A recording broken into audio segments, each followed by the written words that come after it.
Whoa. Call to order the Lake Mills Plan Commission meeting of March 22, 2022. We'll proceed with roll call. Mr. Holman? Mr. Coots? Ms. Lazaris? Here. Mr. Grady? Here. Mrs. Bishop? Here. Mr. Foster? Mr. Mason? Here. So I've got Mr. Foster, Mr. Coots, and Mr. Holman marked as absent. I just want to be sure I'm not missing something. That's great. All right, Thank you. Next is item number 3, correction and/or approval of the meeting minutes of January 25, 2022. I'll move approval. Second.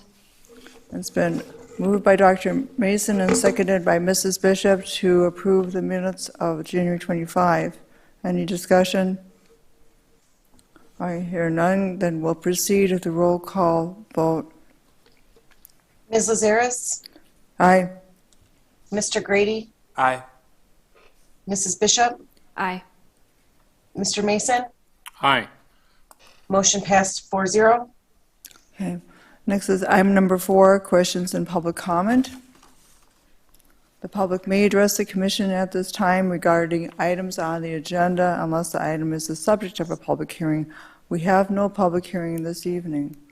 Public comment may also be made at this time on items that are not on the agenda if you have registered with the city clerk before the meeting. The state's open meeting law discourages action by the commission on items not listed on the agenda. Please keep comments limited to 3 minutes. State your name and address when starting your comments. Also fill out the sign-in sheet at the podium. For people online, please type your name and address in the chat feature. Are there any public comments at this time?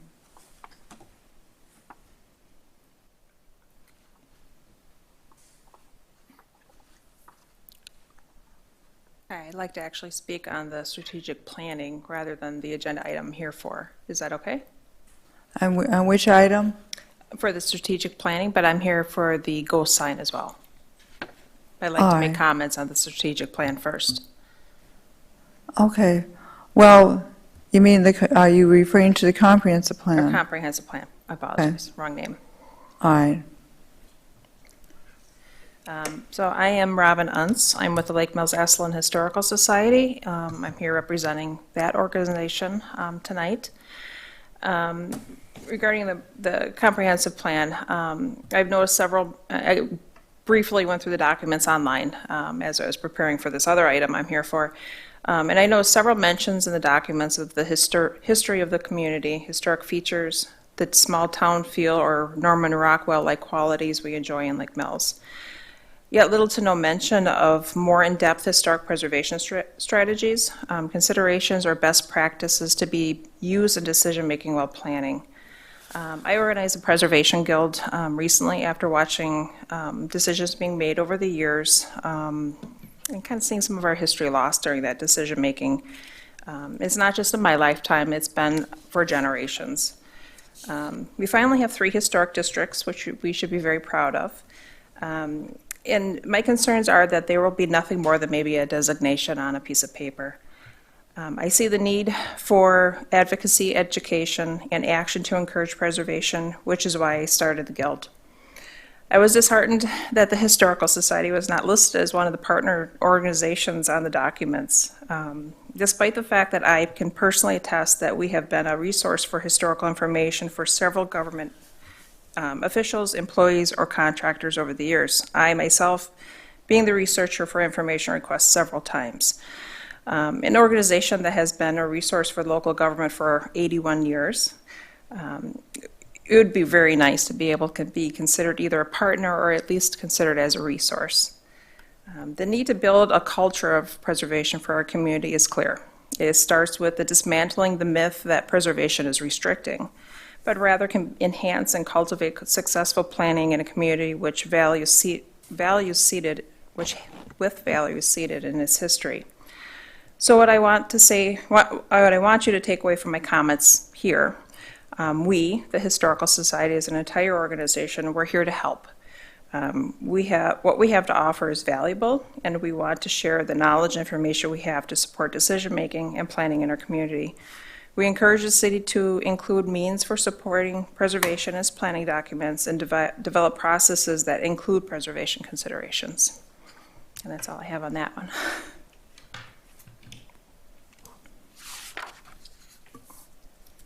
All right, thank you, Ms. Enns.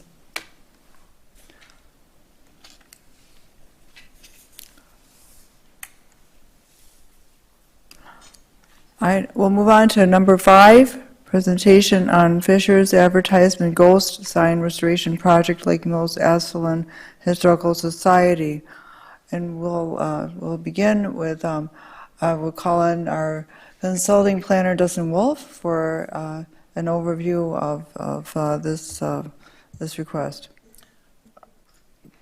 Thank you. I did distribute a memo to you. It was not available online. I'm asking Brian Carranza, who was working on this item, to walk you through it. And then, as you heard, obviously there's a representative here who can answer any questions. Yeah, so along with the agenda item, we've got some materials that were provided by the petitioner. There's a restoration project kind of narrative that provides a great background and history on the sign itself and the history of the commercial district in general. And then also a letter from Karen Roots. As far as this particular item, there's a couple things for discussion. First being that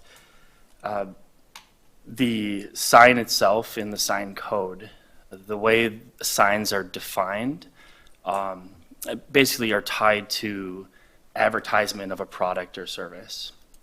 In this case, where signs or works of public art do not do so, they are not considered a sign. And in this case, because the Fischer department store is no longer in business, of course, staff believes that this does not advertise a product or service. And in that case, the sign code does not apply. Instead, it should be considered a work of art on a public-facing right-of-way.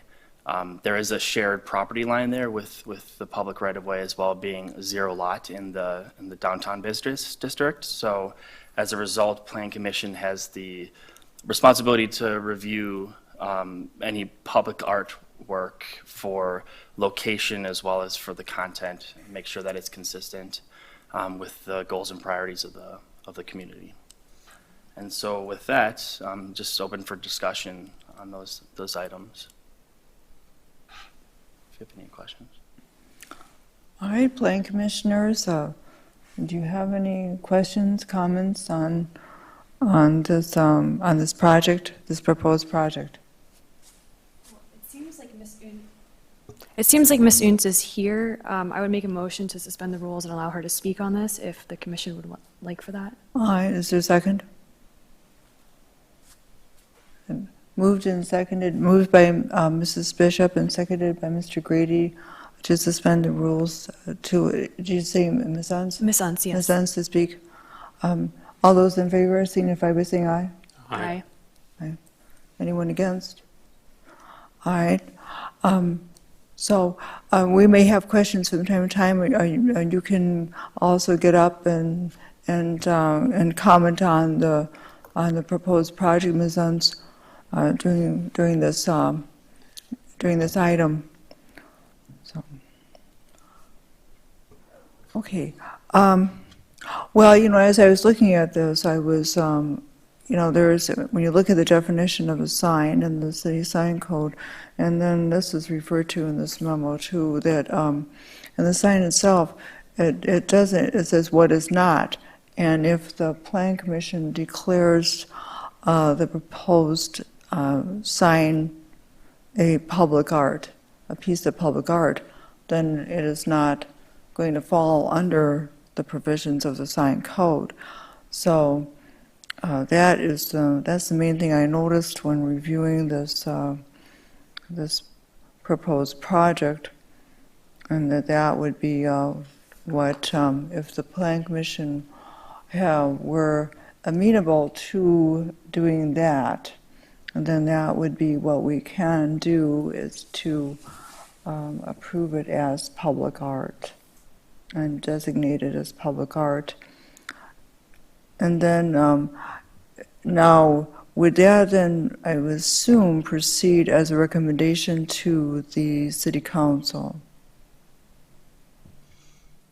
I would assume that should the plan commission decide to make a designation of the proposed project as public art, then that would proceed to the city council. Your declaration would be, yes, forwarded to them, and then Very good. as indicated in the zoning code, it isn't classified as a sign. All right. All right. Well, I'd be curious, plan commissioners, if you would have an interest in making such a, recommending such a designation. So I'm very interested in making this recommendation. I didn't know this. I'm new to the city as of 2 years, for people who don't know. So I didn't know that this was a feature on the city, and I think it's great to bring some of that historical aspect back. The concerns I have, and this may not be the forum to address it or fix it, are similar to that with the Veterans mural. We know the Veterans mural was attached separately to the building that it was on, and has now been removed for new work, and there's questions and concern from the public about, well, how is it going to be, one, stored, but then two, where will it go next? And if this is designated as public art, I guess how do we preserve it in the future from, other work that would be done on the building, or changes in ownership, and then new visions for the building? So, it would be a shame to have this work done and then not protected from those other elements, if you will. And again, it doesn't have to be solved here, but I think it's just fodder for more conversation. Oh, those are good observations. Ms. Unz, do you have any comments about what Mrs. Bishop has mentioned?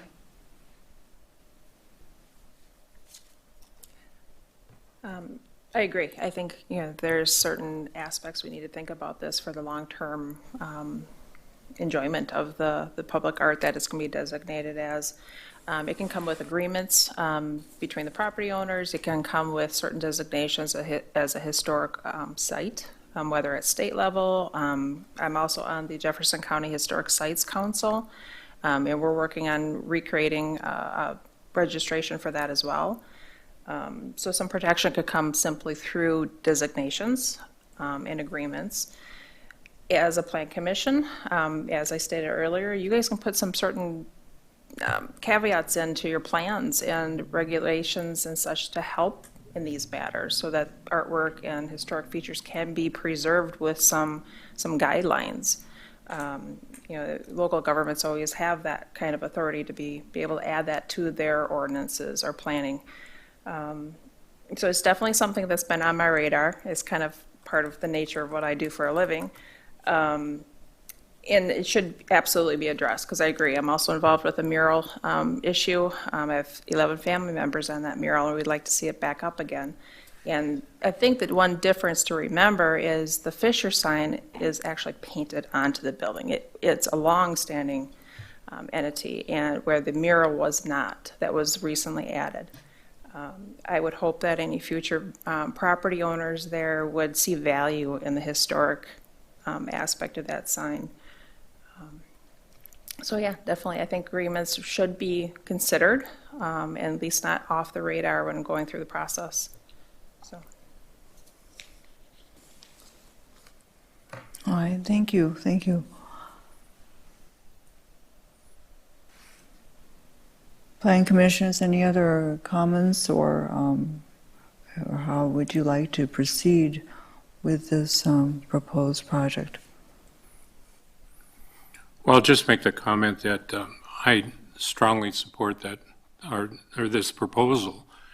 And my first job in Lake Mills was at Fischer Department Store. So I have fond memories of that. And I think this would be great. The other thing I'd like to to mention too is that, have you looked into the foundation, community foundation, as possible funding for it? We're going to pursue several different foundation possibilities, funding. Good. We really want it to be a community project. All right.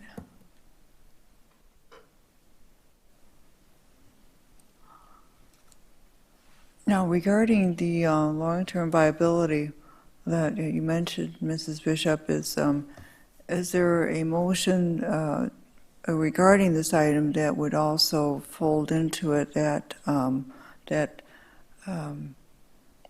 sort of standard? Or is there something that might be appropriate from the cities? Now, we don't have the attorney here or the, here you are now. Uh-oh. All right. Because I was curious as to whether there might be a memorandum of understanding for such a project, if it was so designated. Because we're not in a familiar territory for how we should act. If I may add, when we rewrote the zoning code a few years back, we ensured that there was the ability to have public art declared and not penalize property owners for having public art. There were statutes, whether it was in the library or other private property around the community. Obviously, tonight we're talking about the mural on the side of the building. Yeah. So the zoning code does make those allowances, but we didn't go so far as to preclude a private property owner from what they can or can't do with their building in relation to the art. So, if there's agreements between an association and a property owner for, because they restored it on their property and it needs to be maintained, I would suggest that that's really a private property owner issue that the city does not need to be in the middle of. Very well. I would be concerned about the city through zoning or some Right. approval at this Right. level, proving something that maybe a property owner is fine with now, but may want to change in the future. Again, it is their property. Yeah. And should they decide, now, it's a beautiful building, the beautiful brickwork, et cetera, we'd hope someone in this case doesn't want to just whitewash over it, but certainly can't. Trying to regulate that, I think, is a challenging issue. We wanted, through the zoning code, to open the door to make it less cumbersome for public art to appear on private property and to be maintained on private property, because prior to the rewrite of the zoning code, there really wasn't a mechanism for that. And I'm thinking, again, sculpture and other things beyond memorial that you might find in Commons Park, but truly what would be viewed as public art. Okay, well, along those lines, perhaps one way the Plan Commission, if you're inclined to recommend that this be declared public art, what you could do is declare it as public art as presented. You could do it that way.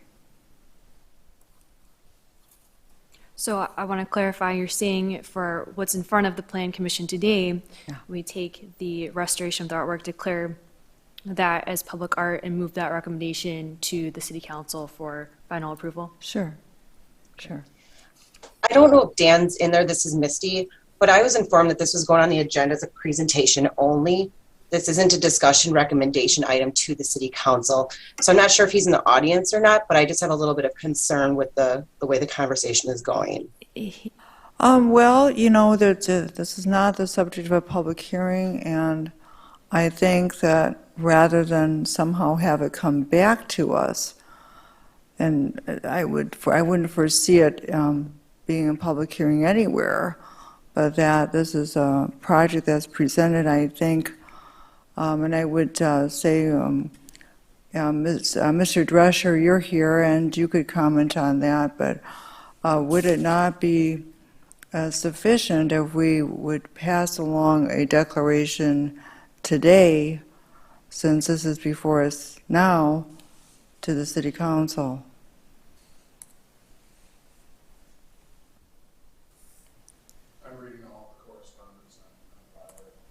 All right. Attorney Drescher, can you go in front of a microphone, please?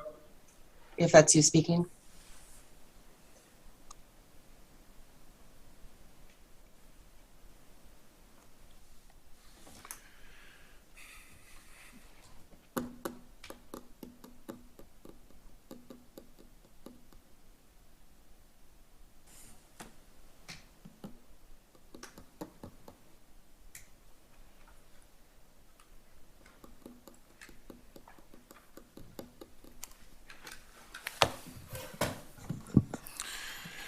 Okay, so the agenda definitely says it's a discussion item. That doesn't preclude you from making a recommendation or taking action on the item, so long as it's been appropriately noticed. However, I'm not exactly clear on what action you're looking to take, or acknowledging that this is public art.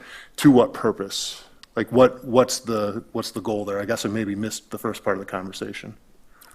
I would say that, at least from my perspective, the intention would be to declare this public art as presented, as in terms of its historic value.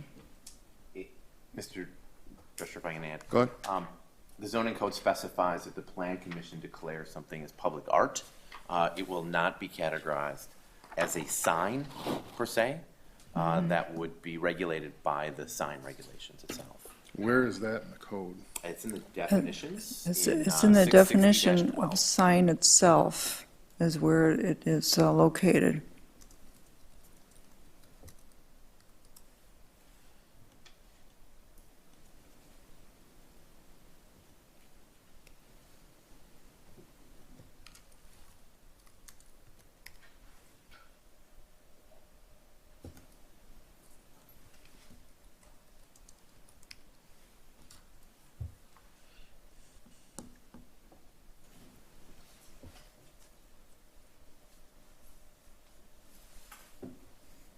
Oh, what is the site?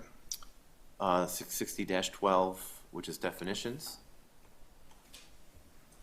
And the definition for sign.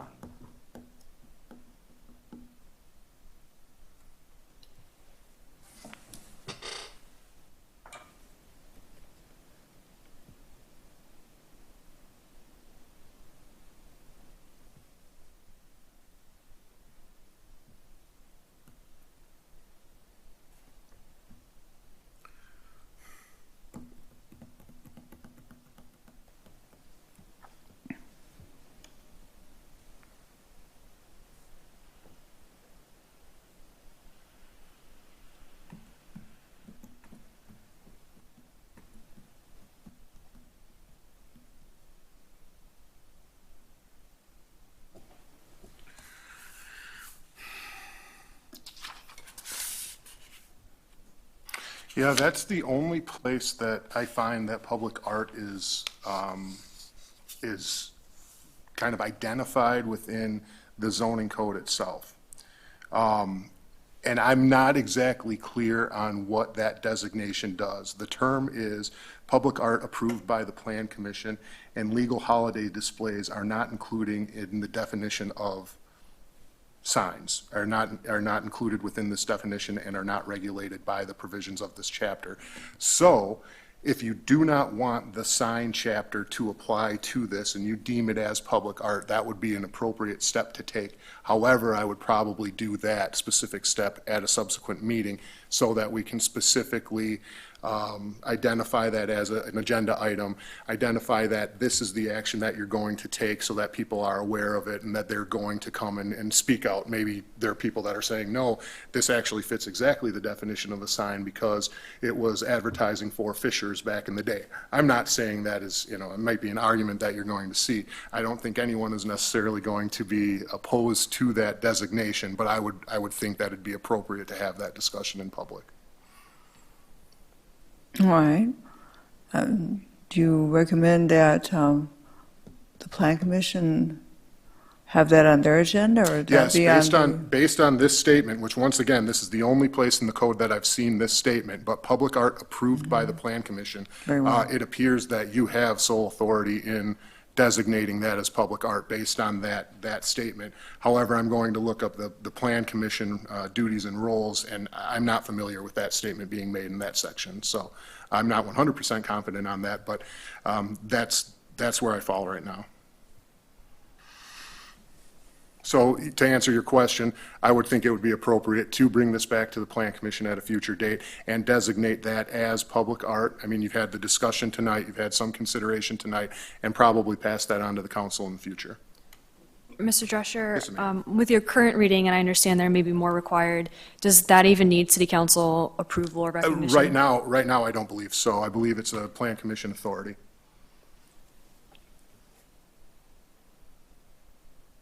So we could bring it back as a next agenda item, it sounds like. Yeah, I think that would be what we'll do then. Plan commissioners, do you think so? That we'll bring it back in April as a more specific action item that for us for this designation? Yes, I don't have any problem with that. It seems to be two different things you're discussing, so we're trying to bring it together into one Yeah, and decide what to do with it. okay.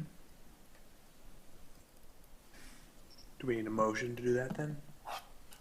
No, We it'll don't. just be on a future agenda.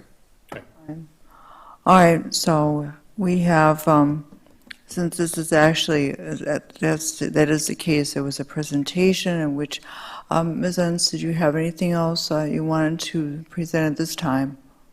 Okay. All right. In that case, then, we'll, in the April agenda, then that will be, the agenda item will signify that this is the declaration of public art to be made concerning this this restoration, the signage restoration. In that case, we move on to item number 6, discussion on comprehensive plan update. And again, we will hear from our consulting planners on this matter.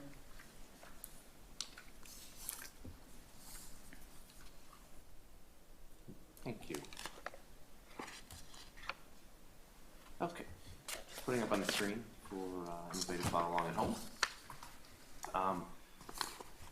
We kicked off. Was on mute. The comprehensive plan that we kicked off in January got a little weather delay last month, as you recall, with the ice storms. So we unfortunately had to cancel this meeting where we were going to discuss these items. So there's been a minor schedule revision. We're going to talk a little bit about public involvement. I know there was a comment to kick off the meeting about public involvement and involvement of certain groups. We haven't gotten to that point, and it's one of the things that we're going to discuss tonight. So timely comment there, and then we're going to introduce the issues and opportunities chapter. So as I indicated, our the schedule has been lengthened at the request of the City Council when we had the public involvement plan before them back in January. And then things slid just a little bit because of not having a meeting last month. So the items that are being presented tonight were really intended to be presented last month. So what we're showing here on the screen, kind of highlighting month 3, which is obviously March, the items that are going to be happening. Really, it's the prelude to the public involvement, getting the public involvement efforts organized and available to be distributed or made available for feedback from the public. So we'll be talking about that in more detail.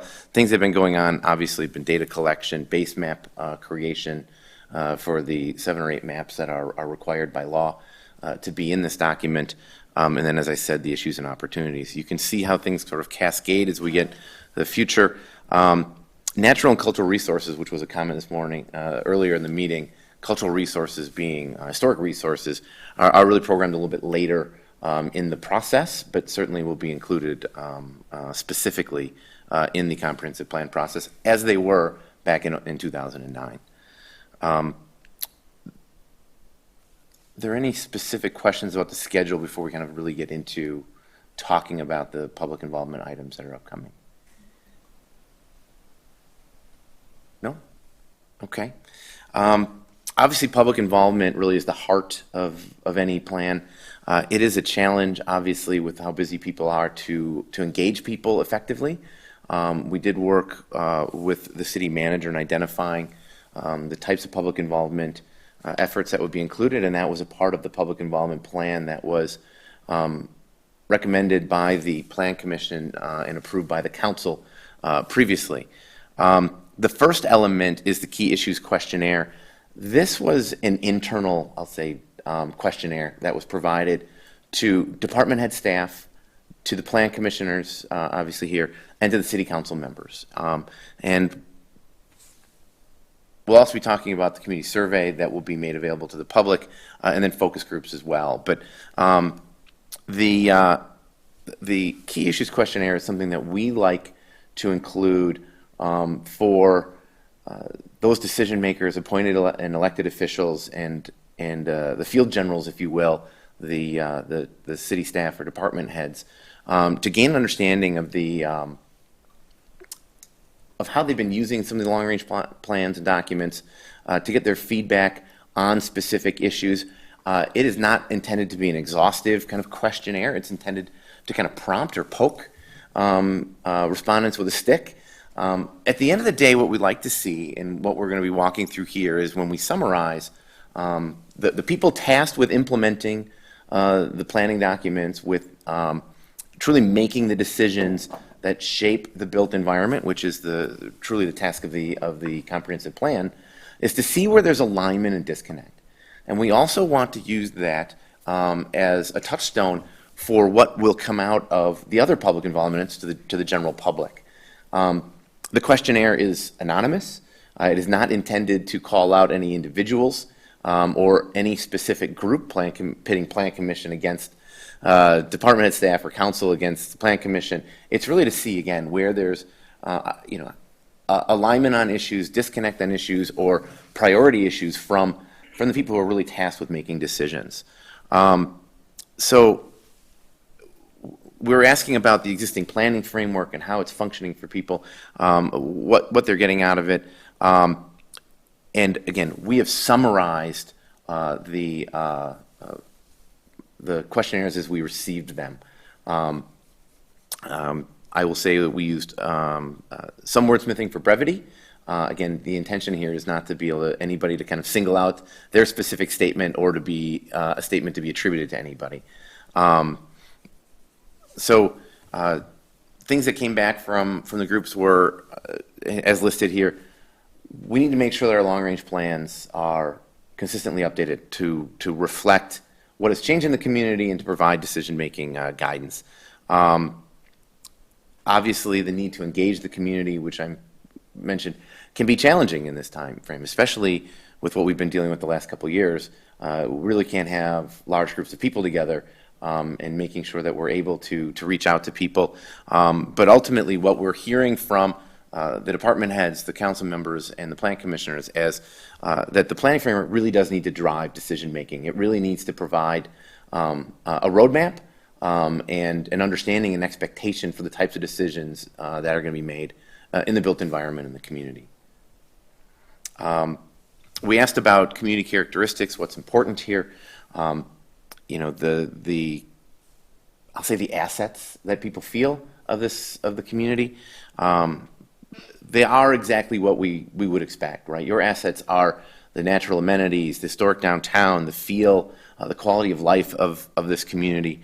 Walkability has come forward here. So we're hearing, obviously, from decision makers, this is important.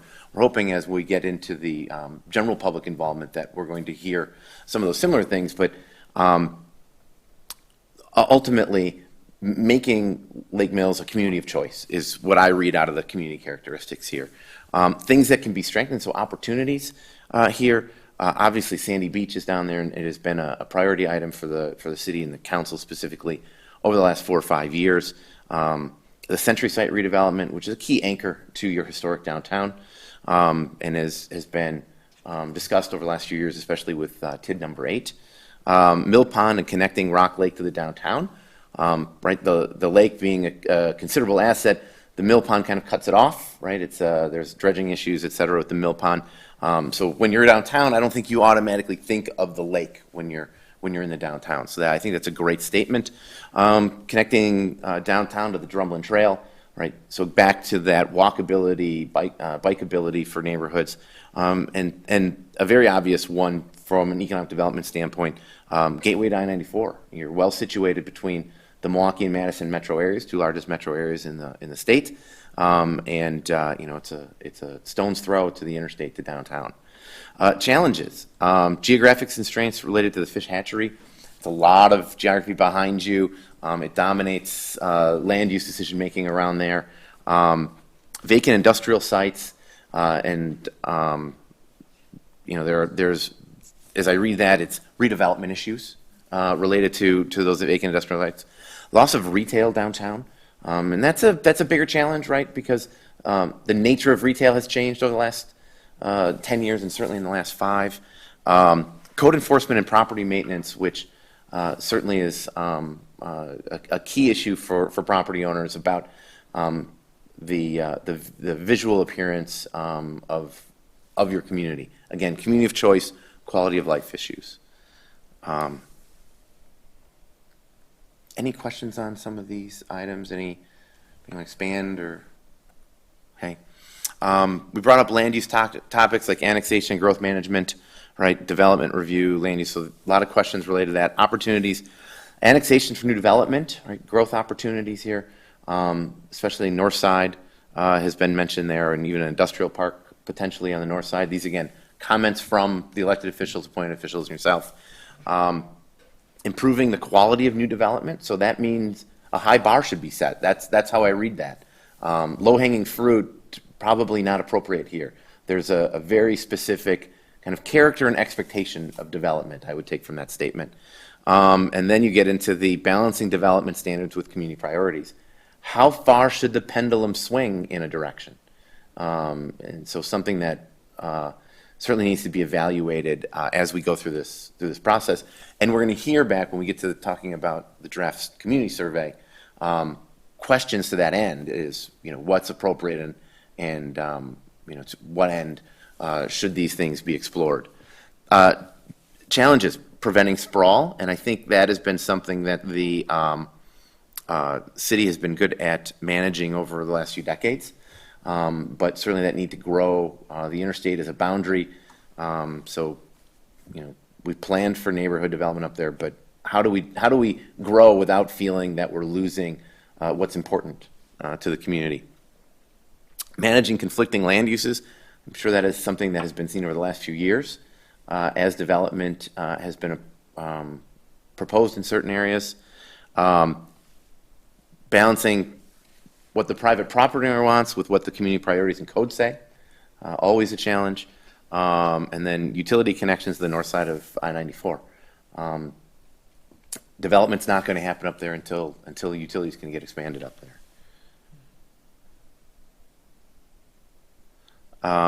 Pace of development, what we're hearing is it's slower than what's been desired here. But there's some bright skies on the horizon, right?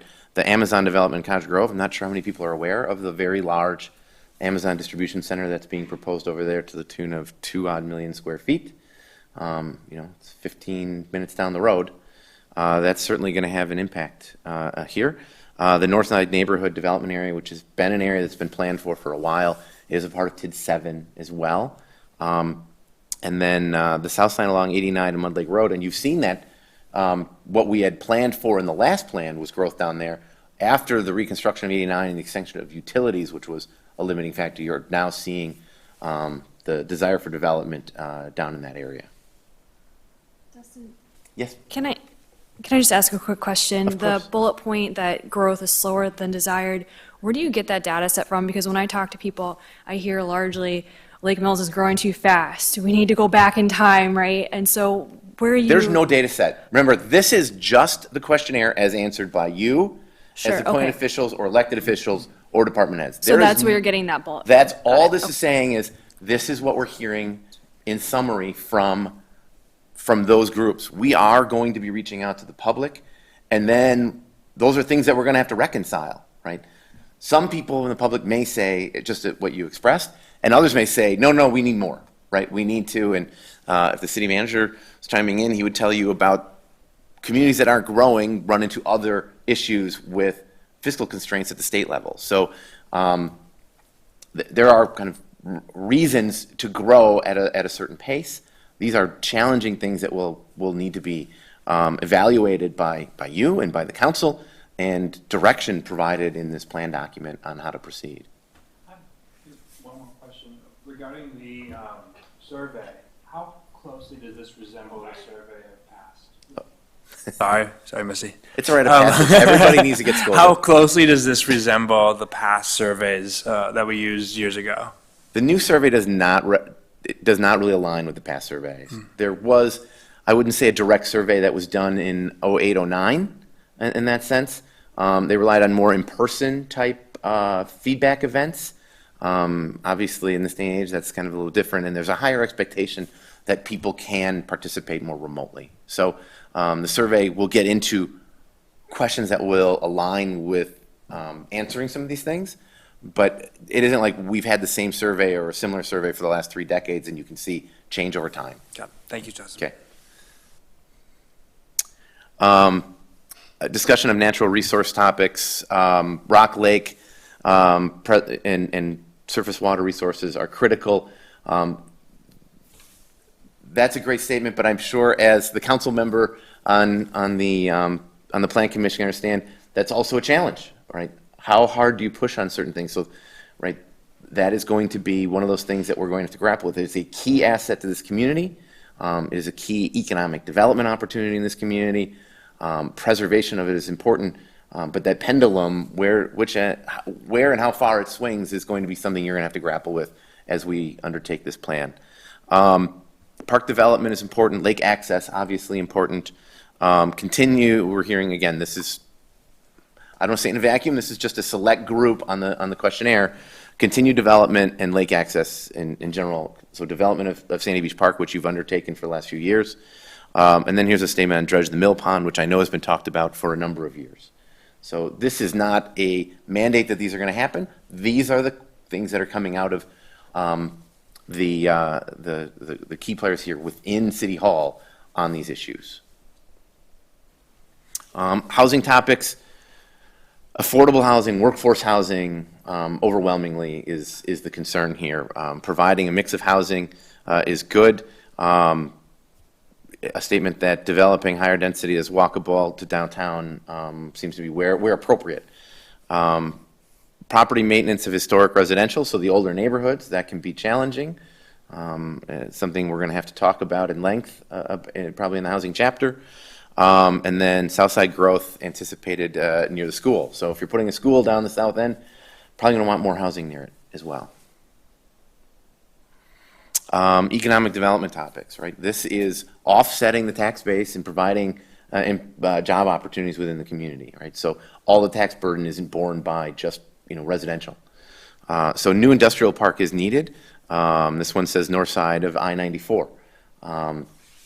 We have talked, and I know the council has talked about that there isn't, really the industrial park is, I'll say, quote unquote, filled. There are a couple vacant properties out there, but they're smaller in size. So if you're trying to attract larger employment opportunities, that is something that we are going to have to tackle in the land use chapter and the economic development chapter. Needing to support downtown revitalization, supporting retail and not just service. As I said, that the retail component can be challenging because there's been a shift in how retailing occurs now. Improving the commercial gateway to the city, attraction from I-94. We certainly have some nice new development out there, but maybe enhancing the branding that's been going on, making sure that there's a true sense of arrival into Lake Mills. And then brownfield redevelopment. There are some key redevelopment sites around the community. These are challenging. We are certainly fielding opportunities, but this is saying we need to vault this up in importance from the elected and appointed officials. Transportation topics, Extension of CP Avenue is needed. That was certainly an item on the special council meeting before this about pursuing grant opportunities for that.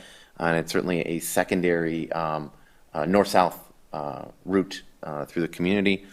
Again, connection to the Glacial Drumlin Trail into downtown. Staff does a good job of transportation planning and implementing the maintenance program. Obviously, your CIPs are very important, continuing to manage, upgrade your infrastructure, and then more bicycle parking downtown. I feel like that's a nice, easy checkbox right there to work with Main Street or the city to make that available. But I think the bigger takeaway there is let's make our community more bike-friendly. Kind of been hearing this throughout. And again, we're going to hear from the public as we get the survey out there. Dustin, could you go back to the previous slide?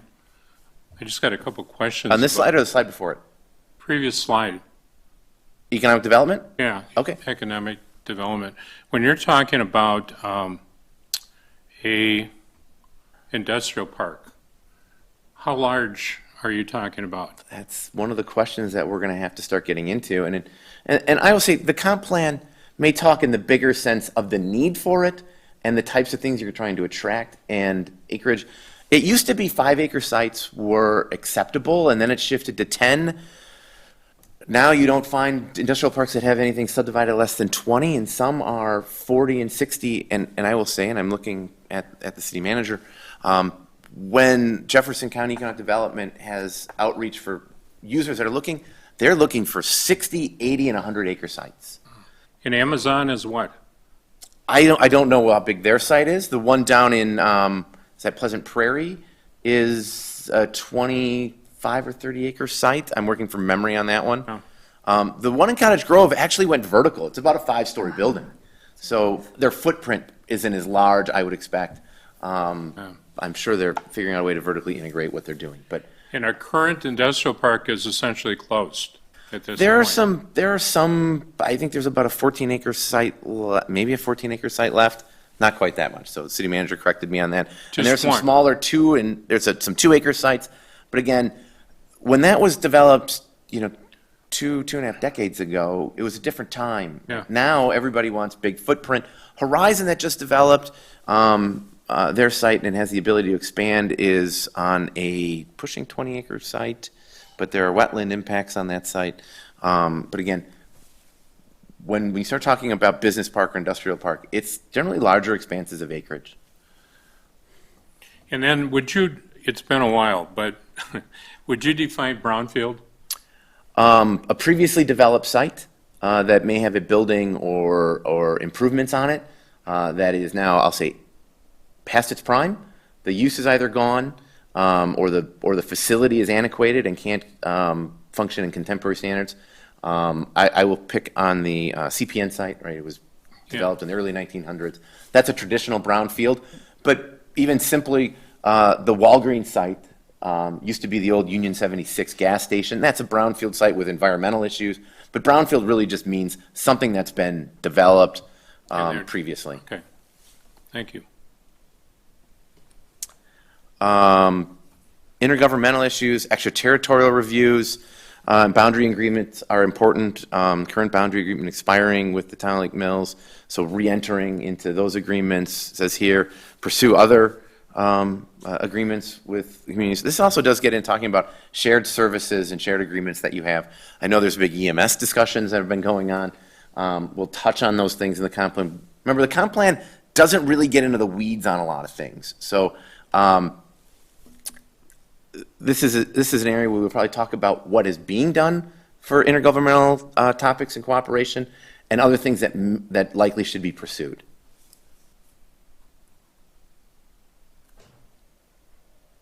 Community facilities and services topics, right? So this is really the infrastructure side. Wastewater treatment plant, I know the council has been talking about this for a while, and the Public Works Board has been talking about this for a while. A Southside School, referendum is expected. EMS, fire department, so the EMS issue has certainly been kind of a high priority for the city this year, from last year into this year. Parks as an enhancement to quality of life, right? Updates may be needed improvements of facilities, new restroom facilities, security, and then discussion of library expansion. So again, when we get into the community facilities chapter, it is kind of the bigger picture things that will need to be done and explored. A comprehensive plan really doesn't get into evaluating this site is better than that site. It's really in the sense of here's the types of facilities we need to serve the community and the growth of the community. So that's what came out of the council, you as plan commissioners, and the department heads. And you can see where there seemed to be a lot of alignment on issues. We tried to highlight where there might be some disconnect, but there really wasn't much. I think everybody's kind of got the same kind of mindset, if you will, about that. But when we start getting feedback from the general public, it's about aligning those together and maybe rectifying any disconnects. Any questions on that? And of course, all these things will be made available and plugged into the documents as we go, and they're obviously online for people to review. The community survey, this was chosen as kind of one of the key elements to gaining feedback from the general public. We have put together, and you should have had the opportunity over the last month, 6 weeks, to be able to review the draft survey. The goal here is to get into the type of feedback we want to gain from the public. We want to get to a point where maybe within a little bit of tweaking, being able to kind of set a date to make it live, to make it live via the city links through the website and informing the public of that. The way it's set up is it is obviously an online tool, but it is also available to be accessed on handheld devices. So I want to make sure that that's available. And then, of course, we will make hard copies available to those that don't feel as comfortable and they would have to be manually entered, likely by city staff on that. So it is difficult to reach out to a lot of different groups. The plan is to leave it open for a sufficient amount of time where we can provide a bit of promotion for it, so just people are aware. Links on the front of web pages for people, mentioning it in public meetings, telling the civic groups and such that it's available. But it will have, it says 37 questions. It takes about 20 minutes. People can skip certain questions if they don't feel like answering them. And we're gonna walk through some parts of it in a minute, but this is kind of the bigger picture. We do want to get some demographic information, nothing too personal, just an understanding of who's taking the survey. It's not intended to be a specific household survey, though it does ask who is in your household in case there's only one person responding from it.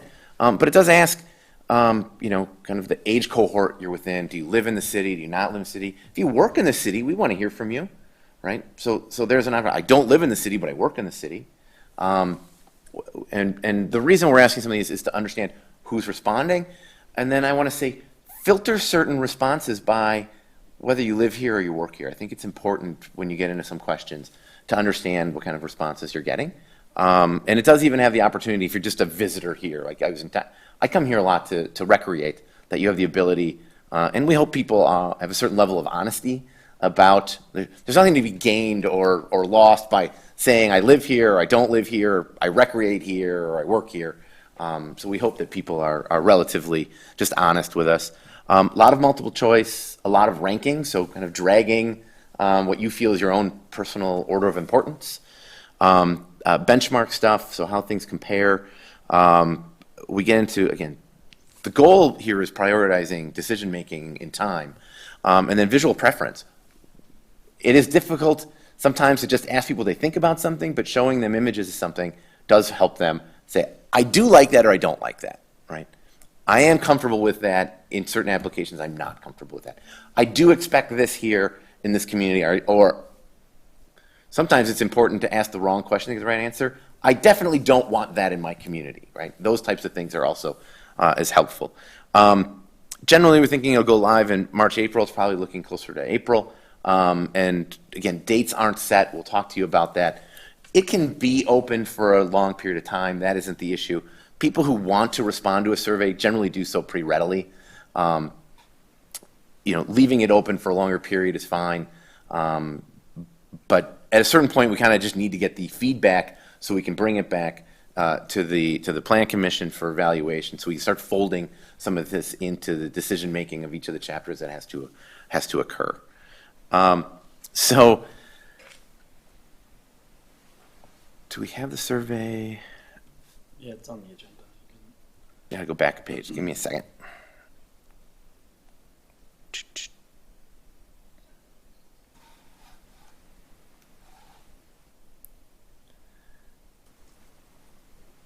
Come on. There we go. And so Brian's going to diligently take notes on things. So these are the specific questions. This is draft. I don't want you to feel that it's etched in stone. If there are things, topics, et cetera, you think we missed, we can certainly revise them, to add questions. If there's things in these questions you say are wholly inappropriate, please let us know. I am assuming everybody has read this over the last few weeks, so I'm not going to I'm kind of going to go through this relatively quickly just for, otherwise we'll be here all night. So again, asking kind of what describes the person responding, are you a renter or homeowner, do you live here, do you not live here? Where are you? There is a map to that effect. Where in the community are you? Because somebody who lives out on the east end has very different concerns than someone who lives on the west end, right, near the lake. So there may be certain improvements that you're looking for that aren't available in your neighborhood, or there may be concerns that are very specific to your area of the community, not others.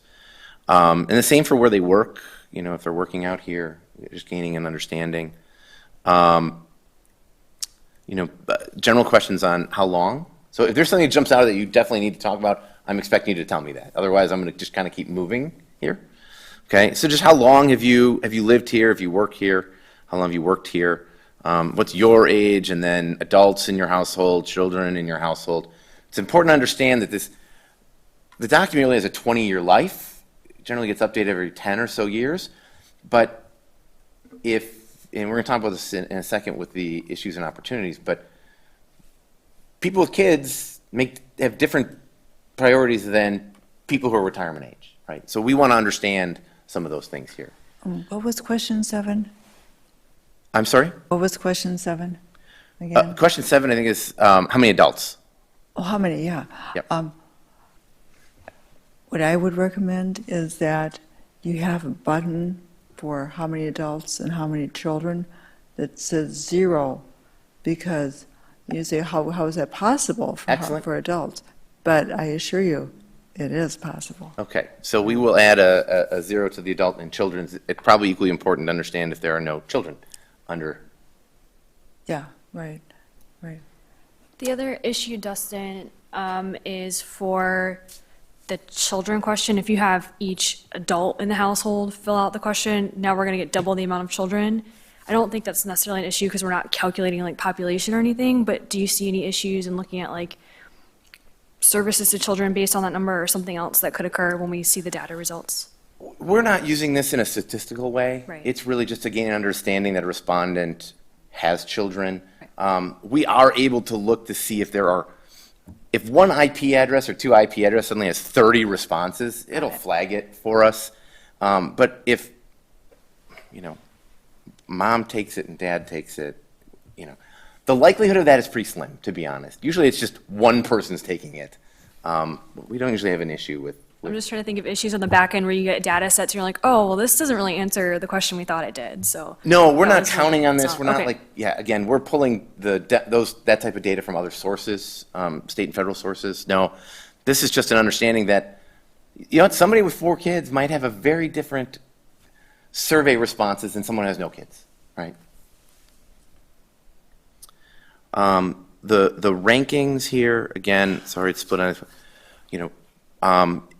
it will automatically number them as you rank them, so as you drag them into your order. So why do you live here, work here, et cetera, right? Grew up here, cost of living, housing options, community events, right? I know there seems to be a little bit of redundancy on a couple of these, but I would say for schools, in your parentheses also, mention St. Paul Lutheran. okay. Yeah.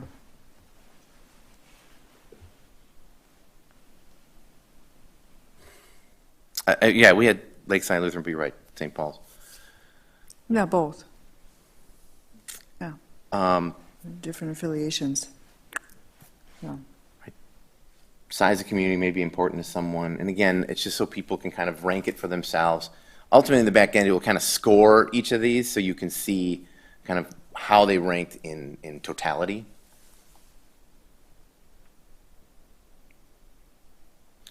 And we were choosing the kind of dragging because we don't want people sitting there, okay, that's 1, that's 4. No, if they start moving around, it'll number it for them and make it quick. We do have, like, I'll say it, a fair number of questions here, but we do want to make it a quick survey so people aren't getting bogged down on it.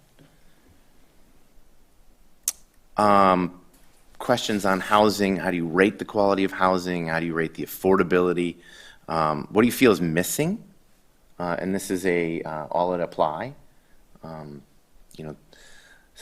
Sometimes it's a challenge if you're in your 20s, you just got out of school, or just, and you want to live here and you can't find a product for yourself, or getting older and you want your first house with your family and you can't find a product for yourself, or I'm retiring and there isn't really a great product. We want to hear from people.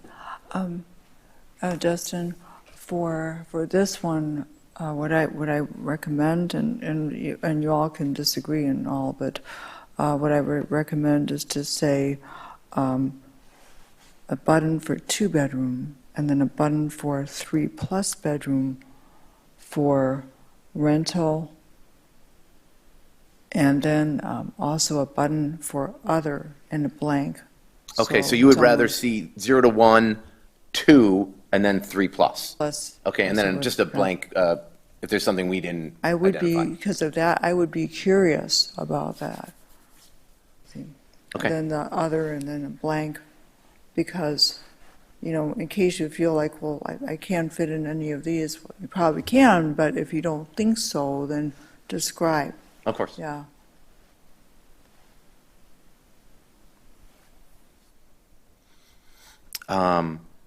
Again, getting into sort of visual preference things. What types of housing products do you like?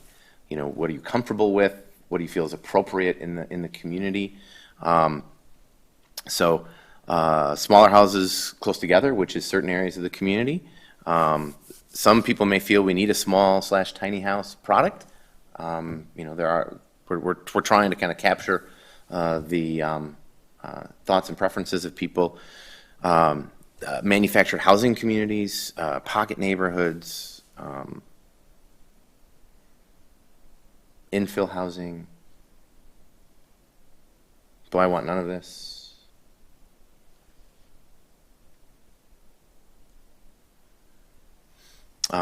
Here's duplex housing types. What do you feel is appropriate or not appropriate? And they're going to look and say, I like that, I don't like that. So there's always good and bad, I'll say, quote unquote, good and bad examples of both. Because this is visual preference. We want to hear what people would like in their neighborhoods or in their community or not like. Just a variety of types, upper, lower, side by side.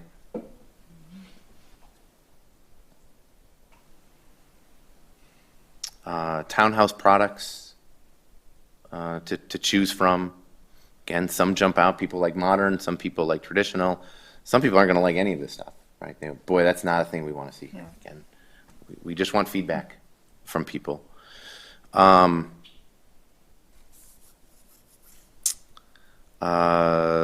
there should be a typo. We took out in your neighborhood. We didn't want in your neighborhood, so we will make sure that any of that is not the intention. We're not trying to inject this. We want to say in the community. Because we do want to get the feedback on the type of multifamily product that people may find acceptable in the community.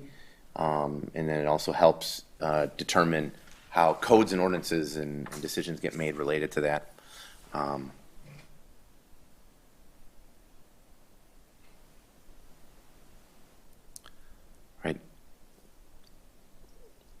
larger housing, multifamily products. Are these appropriate, not appropriate? You know, again, do you like these? Do you not like these?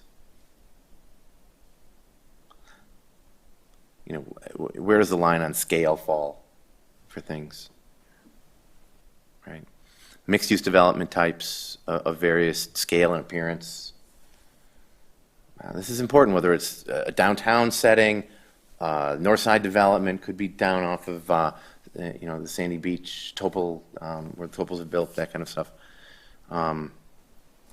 Dustin, Yes? would it make sense at all? I know that like some communities are starting to take those old warehouses and turn them into apartment buildings and things like that.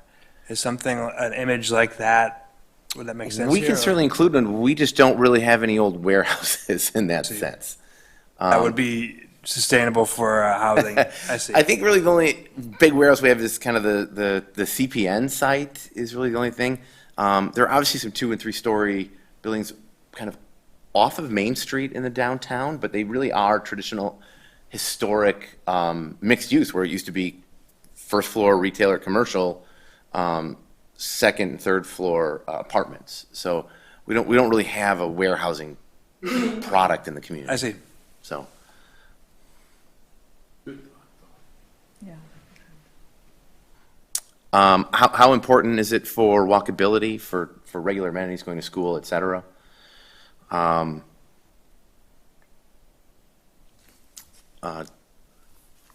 Discussion again about the industrial parks, like where do you feel it should be located?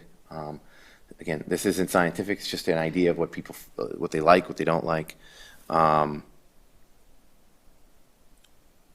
If they don't think it should have it, there are people who feel that community should be, this community might be a true bedroom community. We don't need it anymore. We've plenty here. We don't need any more. So we want to get their opinion on that as well.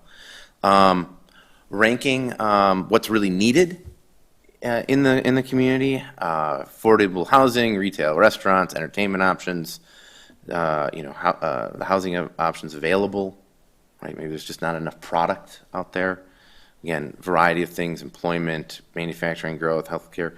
Helps with prioritizing decision making here. Question about the parks. You know, which ones have you visited? It's one thing to have them. We want to see if people are using them. It's always important. And then, hey, should new development have their own neighborhood park? But it sounds like a simple question, but if it overall comes back yes, there are implications to that, right? There are staffing implications, budgetary implications, right, associated with that. Where should a new community park be built? As you grow, you're going to need one more. You're going to need another one besides Wallace, and it is in the Corp. But where would they like to see it? Do you support the multi-use trails, connecting the parks, connecting the glacial drumlin, and then again ranking of most important recreational facilities. So a variety of choices there. Want to call out community gardens, dog parks, right? How easy is a drive around the city? How would you rate the street network? More of a connectivity question. How easy is it to walk? How's the sidewalk system? And the city is always striving to improve its sidewalk system. How easy to bicycle around here? How accessible is the city? Where do you get information about meetings? We find this is important. How do we reach out to you? How do we tell you about things? Where do you get your info from? Potential weaknesses in the community, lack of lodging, winter recreation limitations, affordable housing, maybe it's a wages issue. Again, trying to pull out some of the things that we have done traditionally in a group setting, kind of a SWOT analysis, just trying to get some feedback here. Have you thought about leaving? It's an important question. And if you have, why? What are the concerns you have, right? Everybody asks, what makes you stay? Why are you here? Is there anything that made you cross your mind that you might leave? Any services that we should focus on improving, we'll need to add an other to this. Wasn't intended to be an exhaustive list, but we want to get some feedback. And then just to catch all on anything else that you want to share. So, we were trying to balance getting a broad range of feedback without making them sit down, and chain them to a computer for, 2 hours to get us some answers. So this isn't imminent to go live. We'll get another iteration, but unless there's wholesale things that you want to see changed, really it's going to kind of fall to the city manager to say, okay, it seems ready to go. So if you're comfortable with that.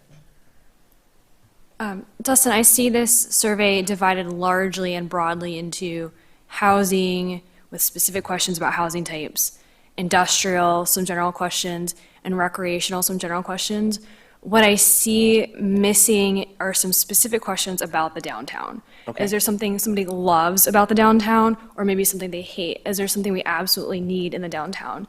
I'd like to see a question or two maybe tailored to that, because I think it is what brings people here, and I want to know what they do or don't like about it, and is there something we can do better there? So would you like questions related to, I'll say, feel or appearance, and then maybe something on uses or... Yeah, or I think between those two things, feel Okay. definitely, I'm assuming people like the historic feel, but I want to know. Okay. And then uses, maybe there's a great idea out there that we haven't heard. Of course. Or maybe there's something people really prefer that we should make sure we maintain as opposed to other uses. Okay.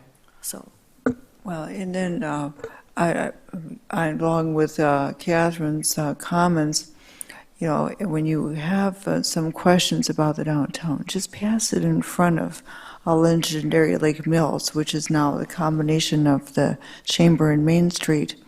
And they might have some suggestions as well. Okay.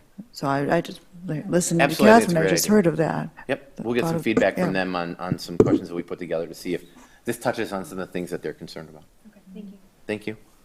To Ms. Bishop's point, just kind of jogged insight. I don't know if this would be appropriate here, but is there any kind of services that you need to go to other places? Sure. Because I've spent myself personally driving 30 minutes everywhere sometimes, and it seems like that could be a good I think it's a indicator great for a question. business that wants to locate Any here. businesses or services that you need to go elsewhere for, someone suddenly says, well, I'd like Amazon here, that's a bigger question that we can grapple with, but I think it's a great point of what are you leaving the community to go that you need to do? So, Cool. Thank you. excellent. So how did we say we were getting this disseminated? I missed that. Yeah, sorry, when we kind of kick this off, it will, obviously, it is all digital. It is available on handheld devices, and then hard copies will be made available at City Hall and the library. That can be dropped off at City Hall to be included. They'll have to be entered at some point digitally. We will be working with the civic organizations, obviously City Hall, putting it on the website, working with the Main Street Group, Chamber, to make sure that they're getting on there, and then really just announcements on it. There aren't postcards that are going to go out and that type of thing, notices on the Lake Mill Station. Really relying more on word of mouth. We have done brief, I'm sorry, we were going to do I probably did not mention it. I'll say a poster that can be put up in businesses that has a QR code.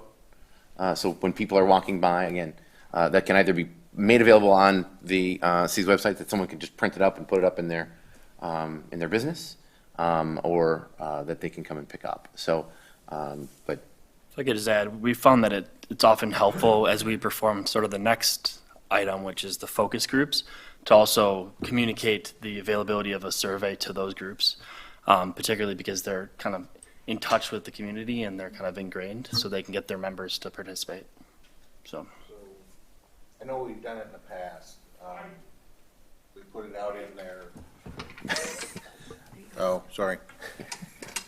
Newfangled stuff here. We put it out in their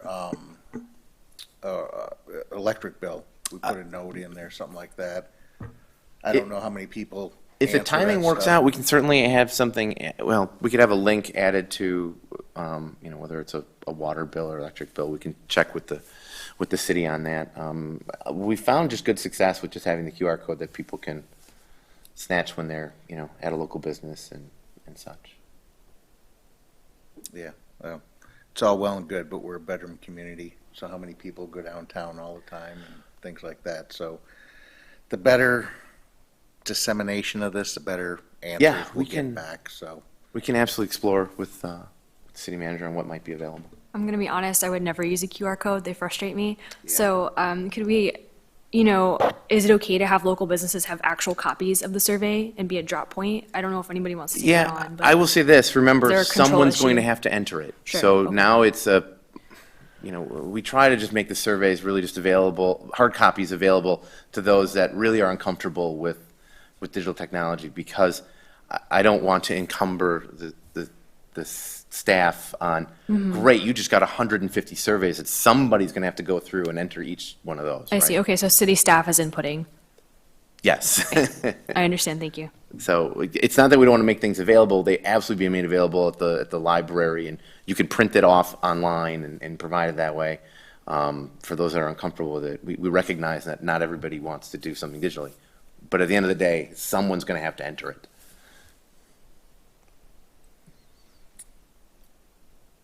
Anything else on the draft survey? Obviously, if you think of some things, please send your thoughts to us. I can't say that we're going to wait until end of April to bring it back to you. I would like to get it to a point where the city manager is satisfied with it, and maybe it can be provided to the chair to kind of give it a final glance. We can't email it to each of you to bless it, because now you get into walking quorum issues. And we do want to get it out there, I'll say relatively soon, so I would say early April. We'd really like to just make it available and start notifying, the public about it. I mean, it's only 2 weeks, really. And the plan is, to keep it available for, a good month, 6 weeks. I don't see us shutting it down, but the bulk of your answers, we're going to get to a point where we get the bulk of the feedback. A couple more getting added here and there isn't going to skew results significantly. And the nice thing, again, because everything's done digitally, it is just compiled in real time. So we can easily provide those reports. But And how wide a distribution do you expect? I mean, the city, the township, and you mentioned people coming in. well, again, when we say distribution, it's really just us reaching out to the local groups to say, this is available and please tell your constituency. We're not mailing anything to any, was not the intention to mail anything to anybody. So we are going to try to use traditional notification sources. Obviously, we have press available. Hopefully, they'll be willing to have a little blurb on it in Leader, those types of things. We have found with public involvement, those who really want to be involved will be involved, right? But we used to host all sorts, pre-pandemic, we used to host all sorts of, and Pam certainly knows this, you'd host a bunch of events and 5 people show up, or, you told them you're getting rid of the parks program, 500 people would show up. But when people are really kind of happy with the way that the municipality is functioning and the community, when they're not outraged about something, they don't really come out. So those are always just a crapshoot, and you spend a lot of time and energy preparing for meetings where you didn't get the kind of feedback you were hoping for. So really kind of shifted to this mechanism. Well, I think it's a beautifully done survey, and so, whatever tweaking you have from here to, when you put it out, I'm sure we are just fine with that. And part and parcel with an online comment form is being developed, so someone can say, question, here's my comment on land use. They don't have to go through a survey. They want to just provide input that can be made available for when we are evaluating different topics within the community. And of course, encouraging people to come out to these meetings. That's why I held them a little earlier. As you can see that, the time goes by pretty quick. If you start at 7, you couldn't get out until 9:30, right? So starting at 6 makes it a little bit easier. We hope for people to participate, post dinner. But, it's adding another meeting to the schedule for all of you that have a lot of meetings isn't always the result. Having public come out and provide feedback is really the best way within this meeting. So.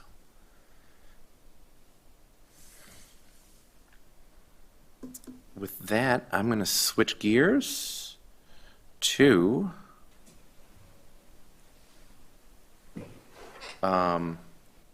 survey focus groups. Sorry, control. Come on.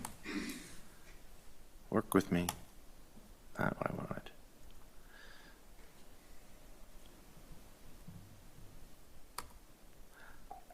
There we go. Focus groups. So one of the things that we've found that is very beneficial, we did this in the last comprehensive plan, is reaching out to specific groups to get feedback. We kind of couch them in different categories, but we would love your feedback on groups to involve. And after the comment that was made, first thing, making sure the historic group is involved in this would certainly be important. So, there's community organizations, I'll say the city staff, intergovernmental, we've gotten some feedback from already. We say housing groups, environmental groups, downtown business district, and then the business community at large, because downtown issues and downtown business issues are certainly different than out on Tyranina or out in the industrial park. Do you feel that these groups cover it? This is not exhaustive. There's things you feel like we should add, and especially specific groups we should reach out to. These are inviting them to sit down with us for about an hour and we, I'll say, poke them with a stick, get feedback from them in a confidential setting about issues that are of concern to them, so we can summarize them and bring them back to you. They are not held in a public setting. I want to make that clear. That is not the intention. We do want people to speak freely. It is really I'll call it a, quote, one-on-one, but really it's just a direct feedback opportunity related to these topics. Are there other, I'll say, topics or groupings that you think need to be addressed? These are usually the big ones for a community. I think some that might be advantageous to group together, such as Legendary Lake Mills, Arts Alliance. Those two could be that could be a group. With the historic? Yeah, with Okay. Historical Society, and of course, but some of these would work well as groups to invite not just one at a time, but two or three as a focus group. Yeah, the intention is that we would have 2 or 3 or 4 of these organizations kind of Sure. under an umbrella come in and talk at one time. Yeah, certainly, Yeah. yes. So like housing, we would have kind of all the housing related people come in to tell us what they're seeing, concerns they have, impediments to stuff. The same with the business community. We always want to hear, when they need to, whether it's make an expansion or deal with the city or concerns they have about the business climate in the community. We want to hear from them on that. Yeah, a couple of, another grouping could be Rock Lake Activities Center and Club 55. Okay. Yeah, those are two I had.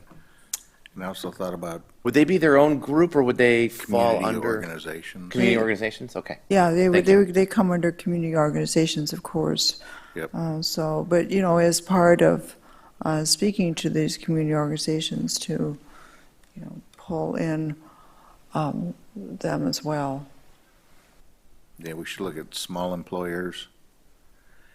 And I'll throw it out there, maybe someone from the town board or the town board. So that's more on the intergovernmental side. Yeah, it is. I just didn't see it up there, so. Well, we have an intergovernmental chapter that's kind of separate from Okay. this, where we'll be reaching out. Okay, no, as long as they're covered, I would add the school district. yeah. Intergovernmental, yeah. Yeah, I was thinking school board or PTA. Like, I know the elementary school, the PTA group. Yeah.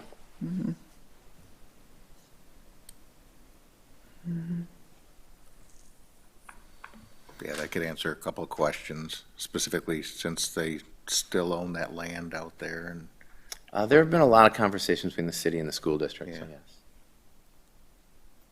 Any other specific groups that you feel have been overlooked? Again, it wasn't our intention to overlook anybody, just.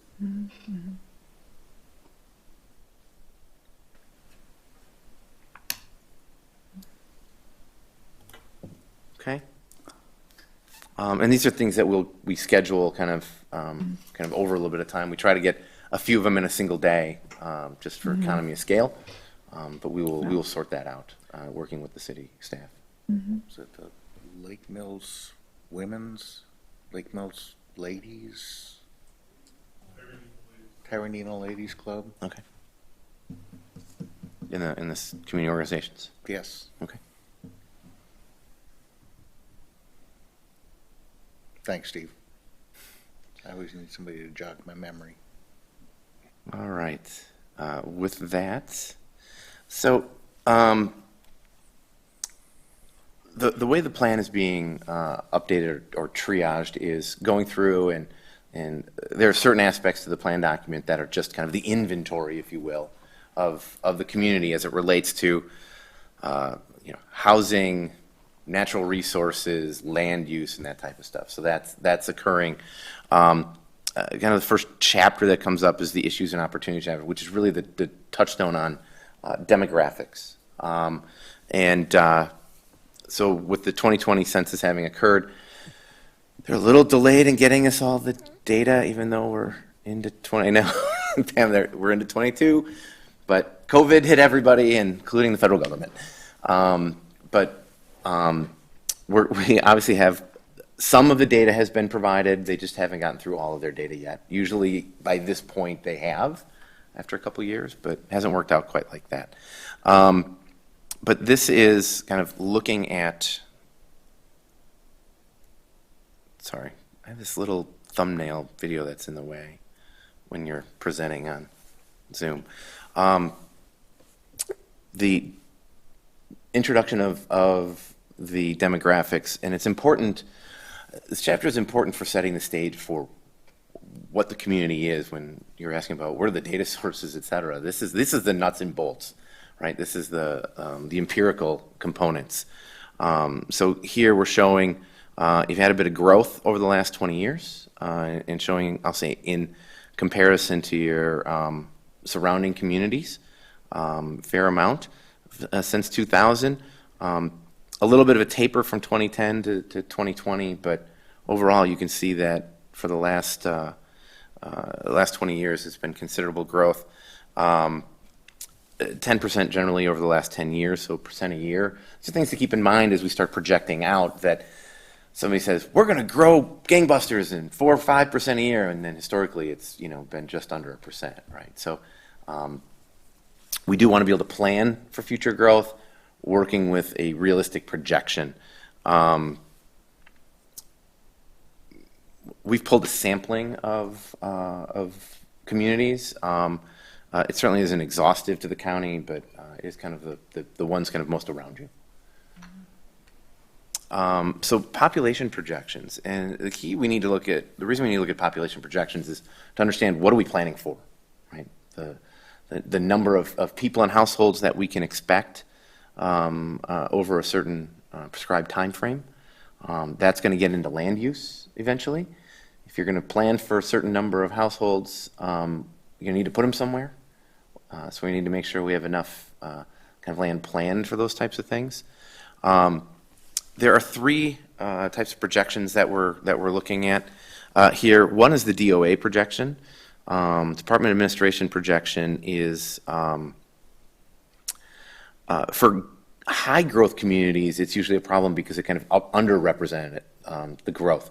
And the reason that is because when the DOA does these things, they don't want to make communities that are losing population look as bad either. And the DOA, these numbers are used a lot for shared revenue and et cetera. So I'll say they try to make sure that there aren't great peaks or valleys within them. But they're usually quite good for our purposes. So they're showing over the next 20 years, growth of about 1,000 people, which kind of isn't aligned with what we've been seeing. Straight line projection using your 2010 to 2020 growth percentage shows a little bit more than the DOA at 7,400.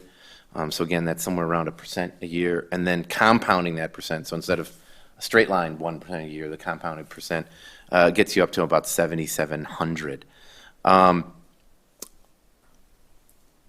I wouldn't say any of these are are bad.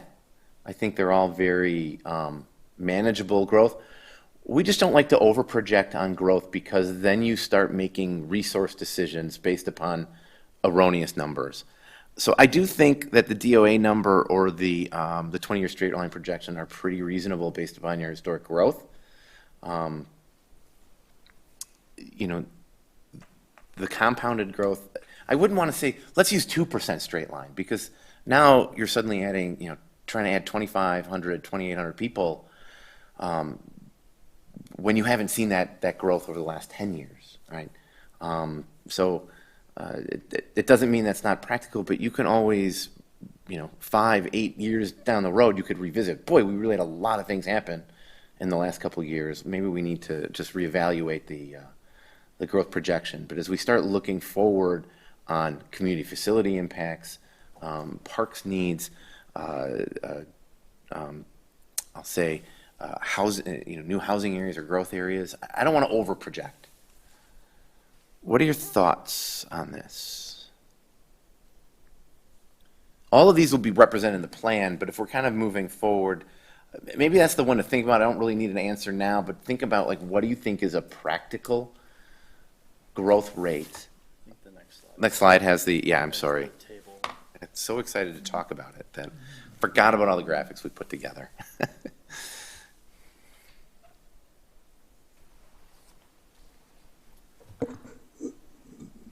Dustin, I don't know if you're aware or not that the school district just completed one, a very comprehensive projection. We can certainly reach out to them, because I did meet Have with you- Mark have you- Roffers last year about that. So we can certainly meet with him.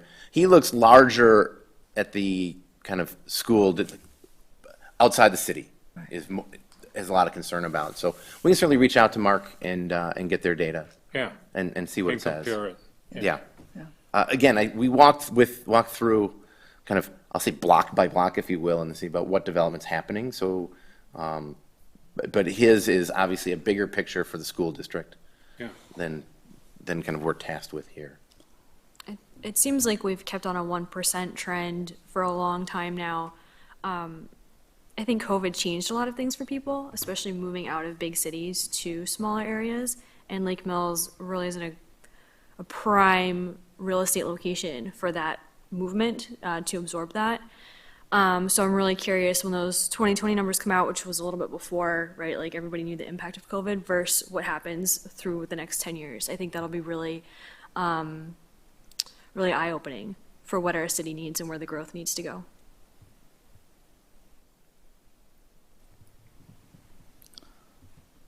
For population projections, I would also say take a look at planned capacity of municipal facilities like the wastewater treatment plant, and what is going to be the design capacity of that and other such facilities. And take a look at that too and see if there's any sort of tempering effect or not. Certainly.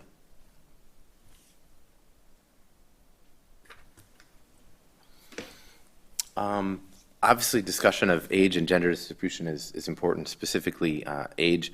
You can see where you fall within the region, a little bit younger than surrounding communities. So again, that's going to change some of your decision making, right? You got younger families, younger people.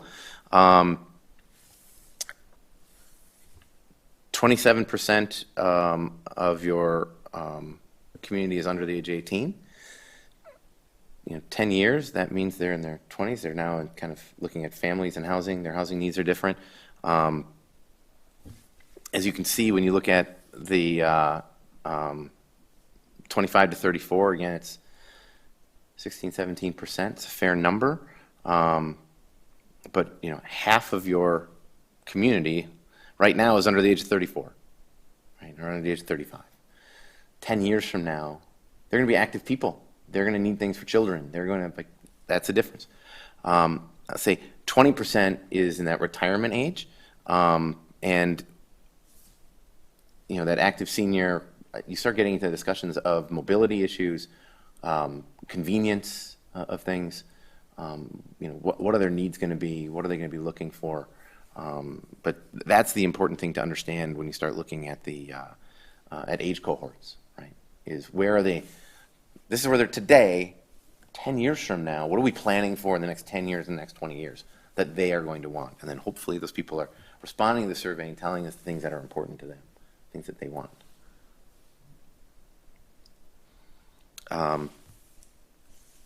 Housing characteristics, total number of households. Household size is pretty consistent, 2.4. Median value, as it comes from the Census Bureau, seems a little bit low. And it's the data we have on this. I think we're going to hear something from the realtor groups, you know, the housing groups, a little bit different on that. We do know from the talking with some of the builders about trying to do workforce what the minimum kind of house cost that they can build is. A little more challenging than that.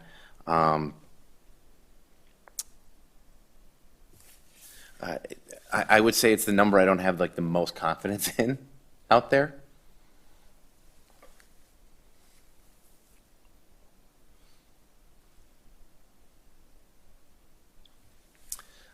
Breakdown of household occupancy. So courtier households are single person households, so their needs are obviously very different.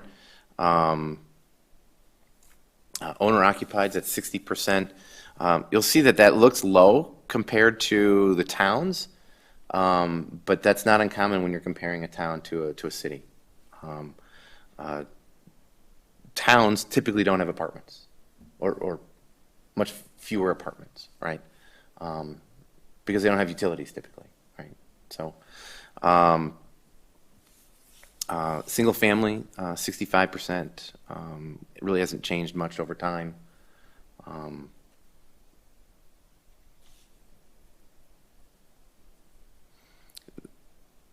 We haven't heard, and I'm sure through the process we'll get some feedback on it, where people feel that there's an overabundance of apartments. But it is certainly something that I know the Plan Commission has been concerned about, making sure that there's a balance of housing types.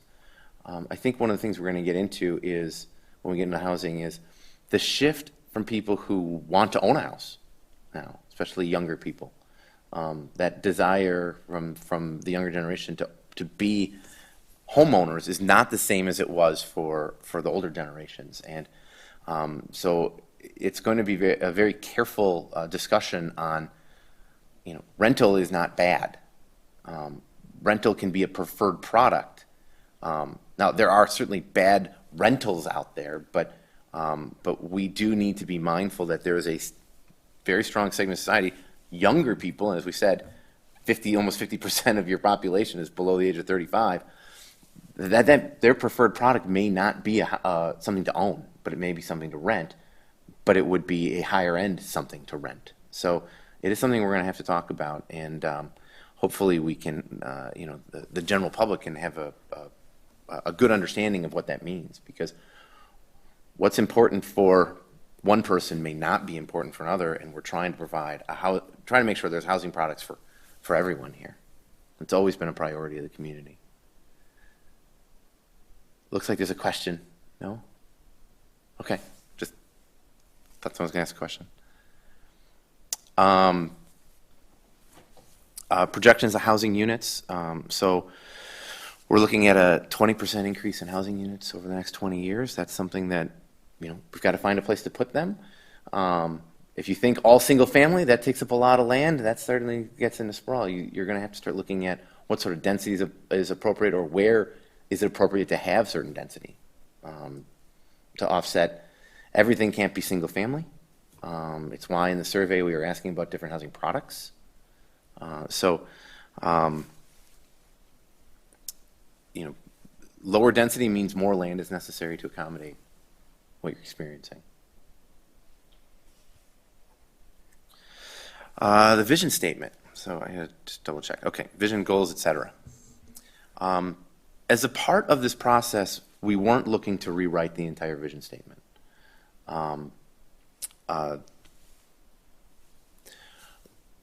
What we did here was just updated it to reflect the next. Sorry. we're going to look to update it to maybe reflect some minor changes that happened here over the last 10 years, 12 years. But unless there is a wholesale departure from what's written here, and I didn't see it when I read it, it sounds like it still holds true, that the plan was kind of to continue that this has been our vision.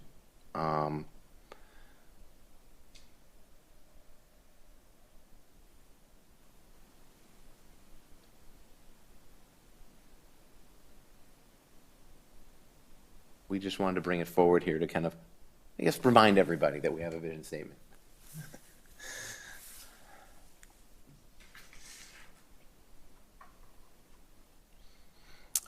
One of the other issues we're going to get into, obviously, is goals and objectives. And in triaging this, you know, the need to rewrite every goal from scratch is not there. But as we go element by element in the comprehensive plan, we're going to be revisiting the goals and objectives to see what still holds true, what is definitely not a priority anymore, and then what needs to be tweaked to reflect current values. What was completed? What's that? Also, what was completed You did too a lot. from last time. So some of the broader goals, you know, there's an agricultural goal. That focuses on the planning area, so think the 1.5 mile extraterritorial area. We don't have farming per se inside city limits. There are some properties that are in the city limits that have been farmed, but by and large, it's, you know, that's a rural item, not really an urban environment. The city doesn't have an ag district. We have a rural development district, which is kind of a holding district. It allows crop farming, and it only allows 1 dwelling unit per 35 acres. So it's really just, we don't have an ag district because we weren't trying to encourage animal farming within the city limits. Again, preserving natural resources. These are things that we should be looking through and saying, yep, these still hold true, or no, these don't hold true anymore whatsoever.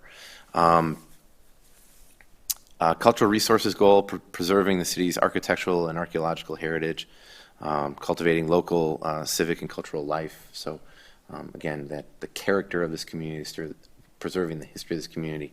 Again, there's a whole chapter just on cultural resources that will get into historic resource things. Obviously, land use, providing a broad type of land uses to meet our needs. Minimizing the conflicts between land use is always a challenging issue, but it is something we do have to highlight. Areas in the community where we do have conflicts doesn't mean you have to resolve them, but you do need to highlight them to say these are areas of concern within the community where we know, boy, I don't know why we have a rendering plant right next door to a preschool, you know, those types of things. So we don't have that here. So again, unless there's wholesale changes to this, it's items that we're going to carry forward from the last plan. But when we get in each chapter, there are going to be some specific priorities, et cetera, that will get highlighted, and we'll talk about them in each chapter. So that's what we had for you kind of tonight. I know it's a lot. We're trying to make sure that you are getting things in advance so you can review them and come in and tell us when we're on the mark or off the mark, or, you know, tweakings are necessary.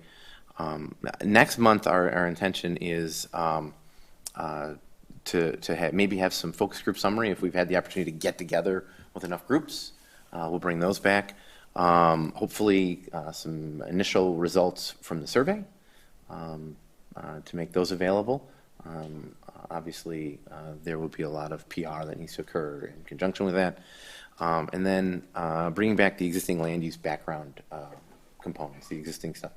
And we'll be talking about the categories. Do we need to change the categories so they reflect what we want to use here? So we will get those to you in advance, of course. But that's our expectation. We're trying to be manageable. You know, the amount of time that this took was, an hour and a half. I mean, so it goes by fast. You can see why I want to start a little sooner. What else do I have? Feedback from you. The style of presentation, the types of materials you're being provided with, is it meeting expectations? Are there other supplemental things that you need? Is there other ways that we should be presenting? think We're all this is- ears here. We want to make sure this is productive time for you and anybody who chooses to participate. So, I think it's a beautiful presentation, and if you continue along this vein, I think it will go well. thank you. Yeah, I think everything was great. Thanks for your time. I was gonna say maybe there's opportunity for a point after your presentation for any comments from the crowd. Would that be appropriate? Always is, and I think But maybe because we that's should on the agenda right now. probably on future agendas, just have that so it can be open to the public to provide feedback on that, because it's not really called out. So, again, we're all ears on that. It is a many-month process, so it's why we try to make sure that the schedule's up to date so people understand what's happening. The public involvement is the front end where we start really getting some feedback. We'll have more discussion as you get feedback from your constituents here on your neighbors on things. You'll have a lot to talk about as it relates to land use and such. So I'm all ears if there's comments that people have. Now, at this point, I can't see anything needing to be changed. Once we get into it, that may be different, Of course. but yeah, it's good.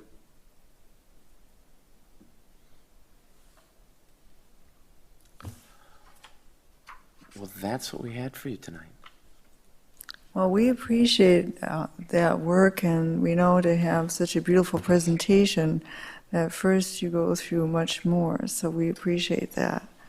If I can just reiterate, of course, all these materials are available on the city's well-organized website and under meeting stuff. So when people want to get to it, it is all there, a simple click. All right, well, thank you. All right, well, that leads us to item number 7, recommendations for future agendas, and we know that we'll continue the comprehensive plan discussions. Is there anything else we should know about today? And hearing none? I think it was clear we were going to have a declaration on the Indeed, Fischer yeah, issue. we'll have the declaration, yeah, and so that'll be helpful, because that'll be very specific declaration of public art, and then the address and the Fischer building and so on and so forth, so then I think that's very clear. It was, I think this is new for everyone, but this is, this kind of thing may be on the rise in communities throughout the United States, as I have just recently seen the presentation. So, but for us, it's new and it should be very interesting. If I can just add to that, because we are talking about the comprehensive plan, there certainly is the opportunity to have robust sections on that. We do work with another client community that has had a mural program for decades. We must have 28 or 29 murals around the community. Yeah. We work with them on making sure the system to evaluate when someone wants to get one. I'm sorry, I can't hear whoever's speaking. Sorry, I did mute it. That we have worked with communities that have a robust public mural program, and the expectation is, yes, we should be including a section on public art within the comprehensive plan that kind of starts setting up the framework for things to encourage that. All right, very well, very well. All right, is there anything else under future agendas? All right, hearing none, and we're on to number 8, adjournment. Is there a motion to adjourn? Move adjournment. Second. Been moved by Dr. Mason and seconded by Mr. Grady to adjourn. All those in favor signify by saying aye. Aye. Anyone against? We are adjourned.